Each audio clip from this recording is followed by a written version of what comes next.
नमस्कार, ये आकाशवाणी शिमला है। अब आप राजकुमारी चंदेल से प्रादेशिक समाचार सुनिए। आज के मुख्य समाचार। मुख्यमंत्री जयराम ठाकुर ने हमीरपुर स्थित डॉक्टर राधाकृष्णन राजकीय चिकित्सा महाविद्यालय में सीटी स्कैन मशीन का किया लोकार्पण।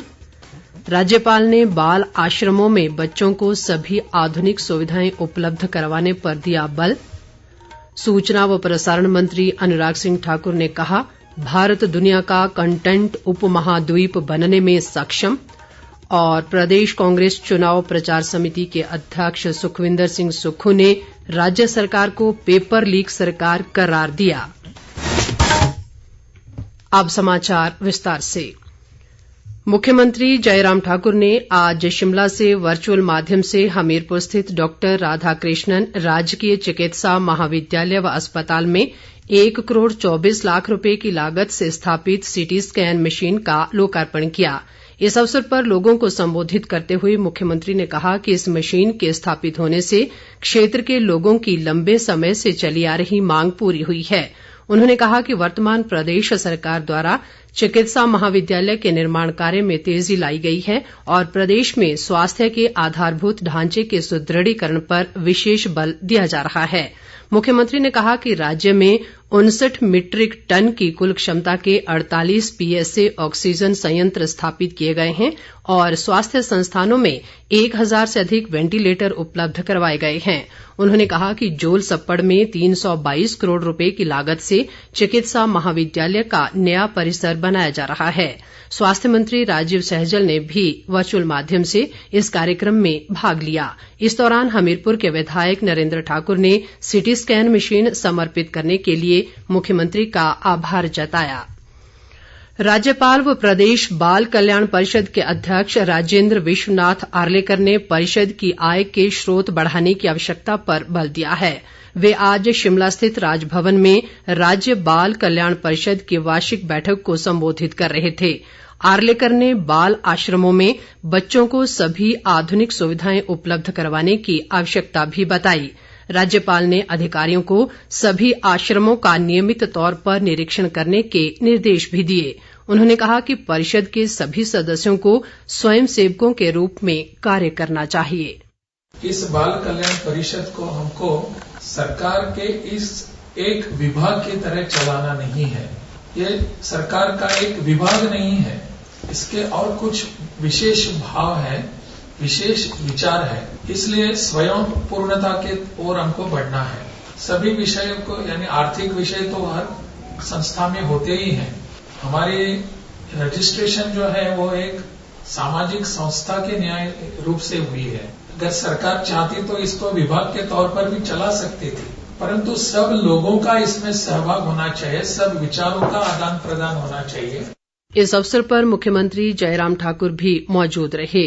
उन्होंने वृद्ध आश्रमों व अनाथालयों के समुचित प्रबंधन पर बल दिया ताकि यहां रहने वाले लोगों को किसी भी तरह की असुविधा का सामना न करना पड़े।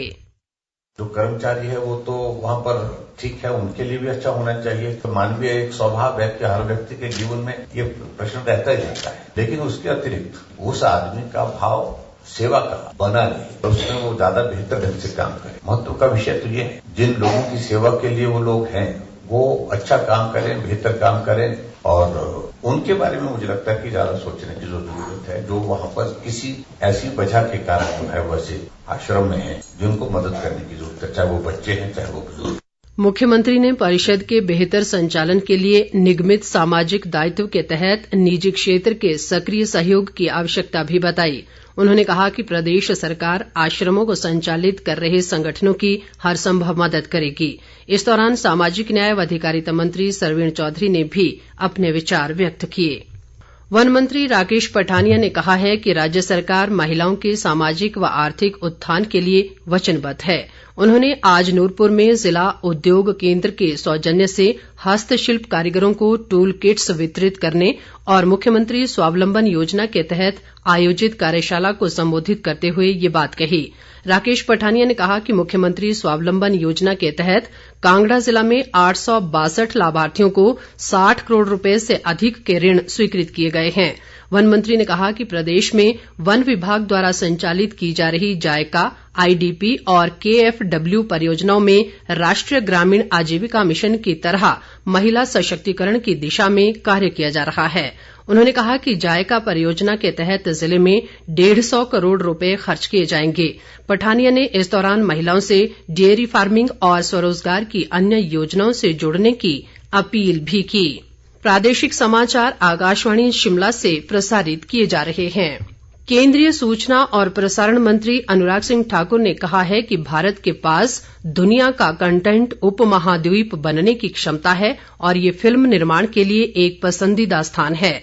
उन्होंने कहा कि सरकार की नीतियों का उद्देश्य भारत के मीडिया और मनोरंजन के लिए उपयुक्त तंत्र को बढ़ावा देना है, जिससे सालाना 53 अरब डॉलर का आय होने की उम्मीद है।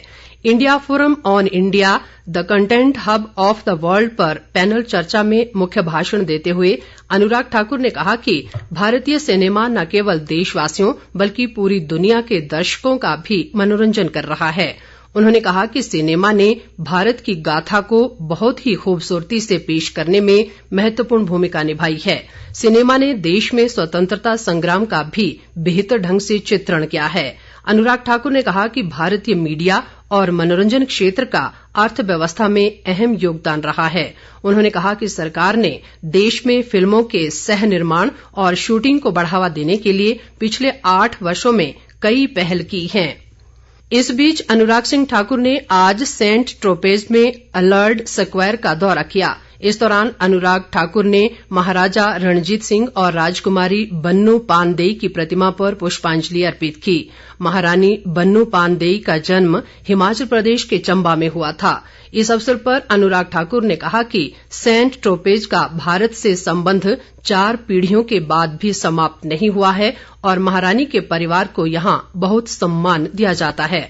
केंद्रीय मंत्री ने सेंट ट्रोपेज के मेयर और डिप्टी मेयर को गोवा में भारत अंतर्राष्ट्रीय फिल्म महोत्सव देखने के लिए आमंत्रित किया। अनुराग ठाकुर ने मेयर सहित अन्य लोगों को पारंपरिक हिमाचली टोपी और शॉल देकर सम्मानित भी किया। शहरी विकास मंत्री सुरेश भारद्वाज ने आज शिमला शहर में फागली वार्ड के रामनगर में 36 लाख रुपए की लागत से निर्मित होने वाली कार पार्किंग का शिलान्यास किया। इस मौके पर लोगों को संबोधित करते हुए उन्होंने कहा कि इस कार पार्किंग का निर्माण कार्य दिसंबर तक पूरा कर लिया जाएगा ताकि लोगों को सुविधा मिल सके। इस दौरान सुरेश भारद्वाज ने रामनगर से सीटीओ तक चलने वाली एचआरटीसी टैक्सी को भी हरी झंडी दिखाकर रवाना किया। प्रदेश कांग्रेस चुनाव प्रचार समिति के अध्यक्ष सुखविंदर सिंह सुक्खू ने कहा है कि जयराम सरकार पेपर लीक सरकार बन गई है और पुलिस भर्ती पेपर लीक मामला युवाओं के साथ एक बड़ा धोखा है। हमीरपुर के गांधी चौक में जिला किसान कांग्रेस द्वारा आयोजित अभिवादन समारोह को संबोधित करते हुए उन्होंने कहा कि प्रदेश में इस वर्ष होने वाले विधानसभा चुनावों में कांग्रेस पार्टी सत्ता में आएगी और सत्ता में आते ही कांग्रेस भ्रष्टाचार को खत्म करने के लिए कठोर कानून लाएगी। उन्होंने कहा कि कांग्रेस पार्टी सत्ता के लिए नहीं बल्कि व्यवस्था परिवर्तन के लिए जीत दर्ज करेगी। ये जो पेपर लीक मामला है ये कोई छोटा मामला नहीं है। ये नकल माफिया अभी से हावी नहीं है। ये नकल माफिया को जो लाने वाले लोग हैं और किस प्रकार के कॉन्टेक्ट करने वाले लोग हैं उनसे भी संपर्क होना चाहिए। पता ये लगाया जाना चाहिए कहां से पेपर लीक हुआ, फिर पेपर को बेचा गया। इस प्रकार की नियुक्तियां पिछले 4.5 साल में हुई तो 4.5 साल की नियुक्तियों का भी इन्वेस्टिगेशन होनी चाहिए। तो ये सरकार सोचती नहीं है, पारदर्शिता इस सरकार में बिल्कुल नहीं है, प्रशासनिक क्षमताओं का अभाव है। सुखविंदर सिंह सुक्खू ने कहा कि युवाओं के लिए नई रोजगार नीति और जनप्रतिनिधियों के लिए पारदर्शिता कानून बनाया जाएगा। उन्होंने भाजपा सरकार पर हमीरपुर जिले में विकास के मामले में भेदभाव करने का आरोप लगाया। सुक्खू ने कहा कि कांग्रेस पार्टी सत्ता में आने पर समाज के सभी वर्गों के हितों का ध्यान रखेगी और सरकारी कर्मचारियों के लिए ओल्ड पेंशन योजना बहाल की जाएगी। प्रदेश भाजपा अध्यक्ष व सांसद सुरेश कश्यप ने कहा है कि सिरमौर जिले के ट्रांसगिरी क्षेत्र को जल्द ही जनजातीय क्षेत्र का दर्जा दिया जाएगा। उन्होंने इस संबंध में नई दिल्ली में राष्ट्रीय अनुसूचित जनजाति आयोग के अध्यक्ष हर्ष चौहान और आयोग के सदस्य अनंत नायक से मुलाकात की। सुरेश कश्यप ने कहा कि इस फैसले से क्षेत्र की 154 पंचायतों की करीब 3 लाख आबादी को लाभ मिलेगा। उन्होंने कहा कि हाटी समुदाय को जनजातीय दर्जा दिए जाने के मौके पर गृह मंत्री अमित शाह हिमाचल प्रदेश आएंगे। विधानसभा अध्यक्ष विपिन सिंह परमार ने आज सुलह विधानसभा क्षेत्र में 9 करोड़ 44 लाख रुपए की लागत से निर्मित थुरल चलाह सड़क और न्यूगल खड्ड पर बने पुल का लोकार्पण किया। इस अवसर पर उन्होंने कहा कि प्रदेश सरकार ने सड़कों और पुलों के निर्माण को विशेष प्राथमिकता दी है। इस बीच विधानसभा अध्यक्ष ने सून खड्ड पर बन रहे पुल के कार्य का निरीक्षण किया और अधिकारियों को जरूरी दिशा निर्देश दिए। अंत में मुख्य समाचार एक बार फिर। मुख्यमंत्री जयराम ठाकुर ने हमीरपुर स्थित डॉक्टर राधाकृष्णन राजकीय चिकित्सा महाविद्यालय में सीटी स्कैन मशीन का किया लोकार्पण। राज्यपाल ने बाल आश्रमों में बच्चों को सभी आधुनिक सुविधाएं उपलब्ध करवाने पर दिया बल। सूचना व प्रसारण मंत्री अनुराग सिंह ठाकुर ने कहा, भारत दुनिया का कंटेंट उपमहाद्वीप बनने में सक्षम। और प्रदेश कांग्रेस चुनाव प्रचार समिति के अध्यक्ष सुखविंदर सिंह सुक्खू ने राज्य सरकार को पेपर लीक सरकार करार दिया। इसके साथ ही ये समाचार बुलेटिन समाप्त हुआ। नमस्कार।